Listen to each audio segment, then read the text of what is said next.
অসহনীয় গরমে বেড়েছে ফ্যান এবং এসির চাহিদা। এই সুযোগে সাধারণ মানুষের পকেট কাটতে তৎপর আরেক শ্রেণী। দুটো পণ্যেরই দাম বাড়িয়ে দেয়া হয়েছে বাজারে। হঠাৎ কারা দাম বাড়িয়ে বাজার অস্থির করে তুলছে, অনুসন্ধান করেছেন আবুল কালাম আজাদ। তীব্র গরমে বিপর্যস্ত জনজীবন। অসহনীয় তাপমাত্রায় কিছুটা স্বস্তি পেতে ফ্যানের উপর নির্ভরতা বাড়ছে। গরমের যন্ত্রণা থেকে বাঁচতে ইলেকট্রনিক্স মার্কেটগুলোতে ক্রেতার চাপ। রাজধানীতে ইলেকট্রনিক্স পণ্যের কয়েকটি পাইকারি মার্কেট ঘুরে দেখা যায় সিলিং ফ্যানের চেয়েও হাই স্পিড চার্জার এবং টেবিল ফ্যানের চাহিদা অনেক বেশি। একই সাথে আমদানি কিংবা দেশে প্রস্তুত করা দুটো পণ্যেরই দাম বেড়েছে।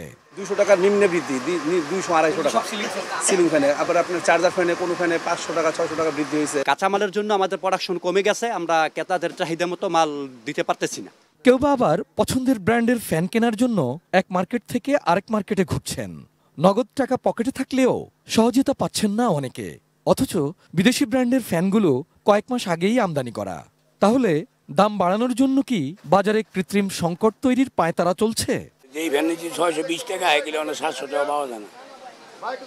আর জনি ভ্যান হয়েছে 700-860 টাকা ছিল, অনেক 1100 টাকা। কিছু অসাধু ব্যবসায়ী আছে, ইম্পোর্টার আছে, তারা একটু গরম পড়লে তারা মালের দাম ডেলি প্রতিনিয়ত দাম বাড়ায়, যার কারণে আমাদের যারা রিটেলার আমরা সেল করি আমাদের ওই সমস্যাগুলো পোহাইতে হয়। যেমন আমরা আজকে মাল কিনছি 500 টাকা, পরের দিন সকাল আমরা গেছি আমাদের কিনতে হয় 550 টাকা 600 টাকা। ইম্পোর্টাররা যে মোটর ইম্পোর্ট করে বুঝছেন, এই ইম্পোর্টটা যখন ওরা মোটরের দাম বাড়ায় দেয় তখন অটোমেটিক্যালি ওর উপর আমাদের মালটা বাড়িয়ে।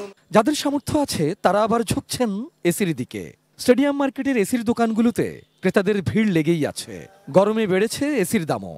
প্রয়োজনের তাগিদে এসি কিনলেও দাম বাড়া নিয়ে ক্ষুব্ধ তারা। 5-7 হাজার টাকা তো বাড়ছে, 6,500 টাকা করে একদিনের ডিফারেন্সের দামটা বেড়ে গেল। বলতেছে যে আপনার দামটা আপনার পাশের লোককে বললেন না, মানে আমার জানা মতে যে পাশেরকে আরো 1000 বেশি চাওয়া হয়েছে। কোনো ব্র্যান্ডের আউটলেট বা শোরুম এসির দাম নিয়ন্ত্রণ করছে বলে দাবি পাইকারি বিক্রেতাদের। এর ব্যাখ্যাও দেন তারা। ইলেকট্রোমার্ট যারা গিরি করে ওই হিসাবে প্রাইসটা আসলে করে। ওনারা যখন 15% দেয় তখন প্রাইসটা আমরাও কমাই, ওনারা যখন 12% দেয় তখন আমরা আবার একটু বাড়ি যাই আমাদের কিনা হিসেবে। Abul Kalam Azad, ATN news, Dhaka.